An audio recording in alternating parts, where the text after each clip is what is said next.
Welcome to another 100 Heads challenge video. I'm Evie and I'm an illustrator really wanting to improve her portraits for painting in particular. So I'll be experimenting with different art materials as I make my way through all these portrait drawings for the challenge. Today I'm diving into soft pastels, an art medium that's honestly quite scary to me.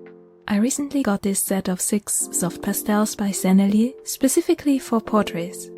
But if I try out just those and have no other experience with soft pastels, my opinion on the material wouldn't be very helpful, would it?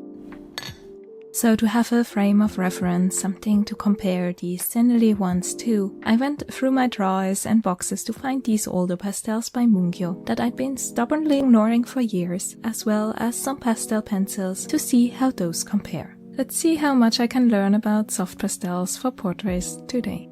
I think my partner got the Mungyo pastels ages ago to draw with his nephews. Then I have just a couple of the nicer Mungyo soft pastels that come in these longer cylinder shapes. Again, I'm scared of soft pastels. They look like they'd be messy, get dust everywhere, and like you have to be very intuitive and confident in each stroke you make with them. And I'm more of a planned, hesitant, careful, detail-obsessed artist. So I bought these on a whim and then never used them, which is just quite stupid on my part. I even have this old set here of pastel pencils and hard pastel sticks that I got as a gift nearly a decade ago, which I kind of hesitate to say out loud. And yeah, I really just took out a pencil and eraser and moved on. So why soft pastels for this challenge? Why now? For exactly the reasons that they don't suit me that I listed above. I want to see if these force me to be a bit more intuitive, to blend and create soft edges, and if that helps me grow in other art media too. It took me forever to pick a set of these Sennelier 6-packs, as there are a lot of different options to choose from. But I ended up with this one as it looked like a nice range from very light to dark shades, cool and warm tones. Unboxing these immediately turned messy. That dark brown shade had created a fine dust that seems to get everywhere. If you try out soft pastels, make sure your desk and gloves and all your surroundings are ready for quite a color dust bath. As you can see, these are quite chunky pastels, not pressed into a precise shape and with no wrapping or sleeve. The swatches made the whole mess worthwhile though. That intense, warm brown shade especially is beautiful and has a lot of depth. I'm swatching on a Mungyo pastel paper with a slight texture, and the pastels seem to work well on it, blending evenly. The lighter shades pack, of course, less of a punch in pigmentation, but the individual colors are very beautiful still. I'll have some final words for the color selection in this pack of 6 shades later during the painting process, but my first impression was very positive.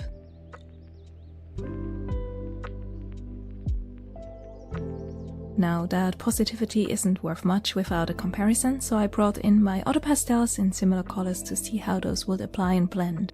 And honestly, just laying down a single layer, blending them with my fingers, these all feel incredibly similar. I could feel more of a difference between individual shades in the same brands. What sure makes the difference is the pastel shape. I have a nice variety here with the little angular ones, the round sticks with a protective sleeve, and the more natural feeling Sennelier ones. The Mungyo with the wrapping were by far the easiest to handle, while the Sennelier ones left behind the most intense color dust on my fingers. And by extension everything I touched, like the camera, tripod and all my surroundings. I found that washing my hands with dish soap was the most effective, and did that multiple times during the painting process, which probably isn't great for my skin. Now for the actual portrait. I couldn't resist using one of my Derwent pastel pencils to draw a really rough sketch. That's half my need for control that I couldn't quite let go of here, and half a curiosity to see if the pastel pencils would blend in seamlessly with the soft pastels above. This first layer was all about capturing shadows, and that's where my annoyance with this brown shade getting dust all over me turned into appreciation for the deep color it creates. Browns are a tricky thing to get right, especially in portraits, as they can look grey and ashen if they are not saturated enough, and it's a difficult balance to strike.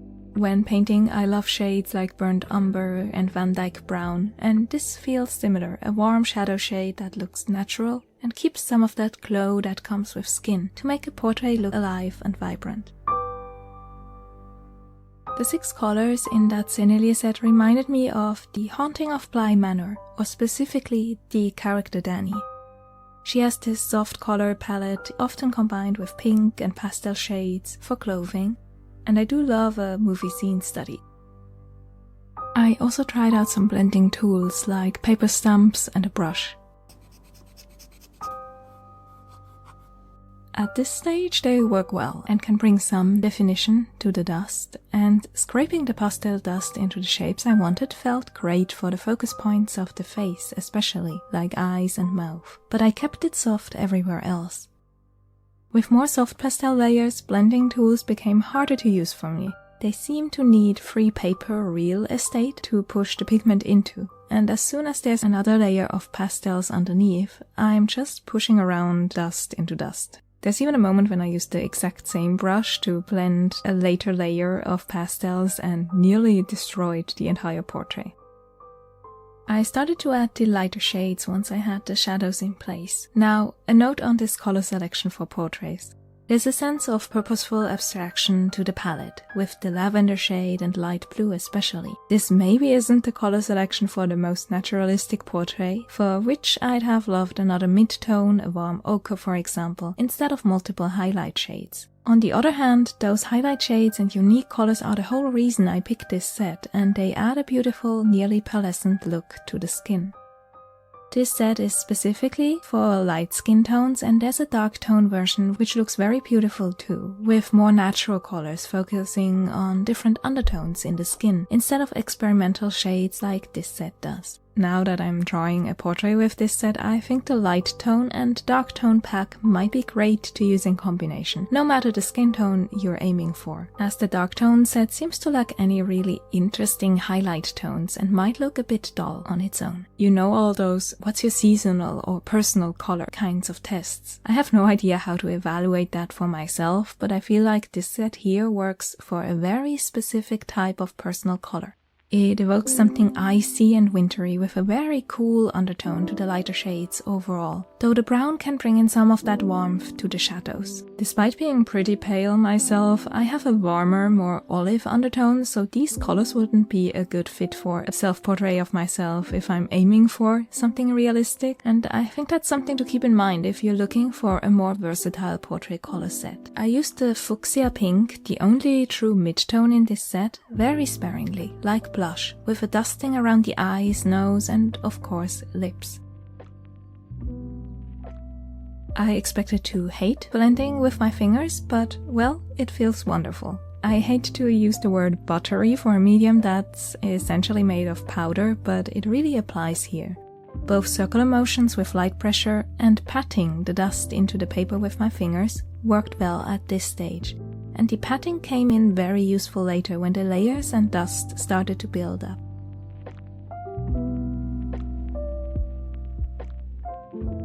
As I went along, layering colors and blending, I realized what would be the most difficult for me: finding the moment to stop. I feel like one could keep going endlessly with these, especially with a larger color selection to tempt with more choices and creating incredibly subtle blends as one goes along. So finding that perfect moment when there are still rougher pastel strokes to contrast with the softer parts and then stop is really difficult. That's a personal style choice, and I think I'll need a lot more experience with pastels to figure out that sweet spot and what I want to do with them. Here I went with some more expressive brush strokes rather than keeping on blending. I think I'd want to try a more detailed, realistic style at a larger size, as I struggled with details more and more at this particular size here. I'm actually not using still images from the show, but GIFs. That little hint of movement to the reference kept me from focusing too much on details, and I think it goes well with this soft pastel medium and the blurred look overall. The brown shade also started to annoy me again as dust kept falling off the pastel stick, and while that doesn't really matter with the lighter shades, this one is so intense and staining that it would be hard to blend away each time it happened. While I don't own a similar shade from a different brand, this might be something to look into, buying single sticks of those round Mungyo pastels for example, to use later during the process when I want to add final details instead of large, smooth color gradients.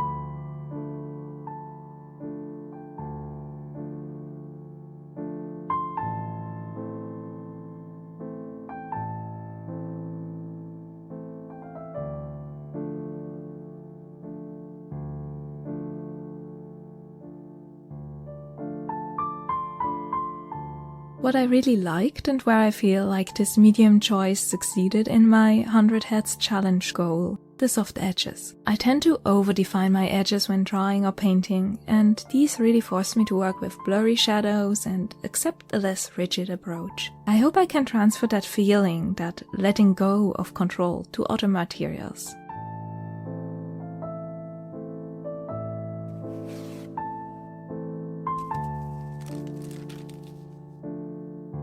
Now, to compare the Sennelier pastels to my Mungyo soft pastels, I sketched a second portrait of Danny, an underwater scene. Go watch The Haunting of Bly Manor to see it in all its beauty and tragedy. This one is going to be a bit smaller to see how far I could push these on the detail front. When swatching all the different pastels in the beginning of the video, I mentioned how surprised I was at all the colors looking similarly vibrant and the pastels feeling similarly smooth.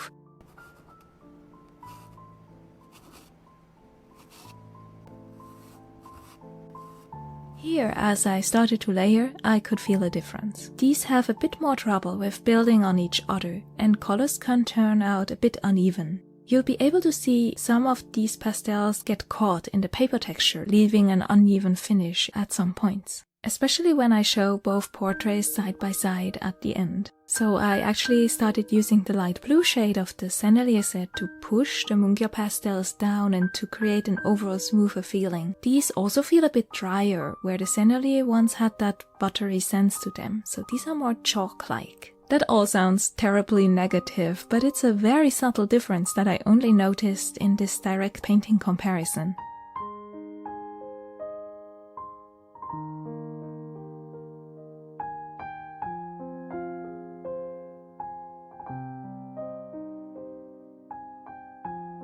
The colors themselves are actually really vibrant, the sticks coming with those sharp edges that allowed for some detail strokes as well as quick kind of rectangular patterns. And overall these left behind less powder on my fingers, as if the pastels had been compressed more densely, and I actually found them easier to just sketch with. Less hand washing, less dust everywhere. So it felt overall kind of more stress-free to work with these.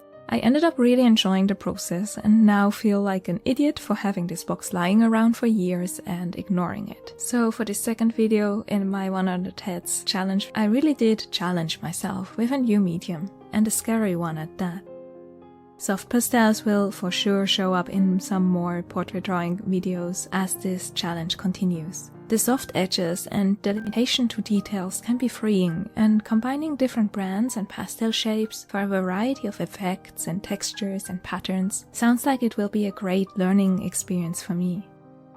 Have you ever tried soft pastels? Do you have any recommendations or a favorite paper to draw on? How do you even store these? Because I sprayed some fixative on them, but they are still quite dusty. I hope you enjoyed these 2 portrait sketches, no matter the medium you like to work in, and let me know if you're also a fan of Mike Flanagan's beautiful gothic horror stories, and if you'd like to see someone in particular from Midnight Mass or Haunting of Hill House in future videos. Thank you so much for watching and for all the lovely comments I've been getting on my art vlog and sketching videos lately. I really love making these, and I'm learning so much from filming and seeing my drawings on camera, so I'll definitely keep going and hope you will enjoy the upcoming art videos as well.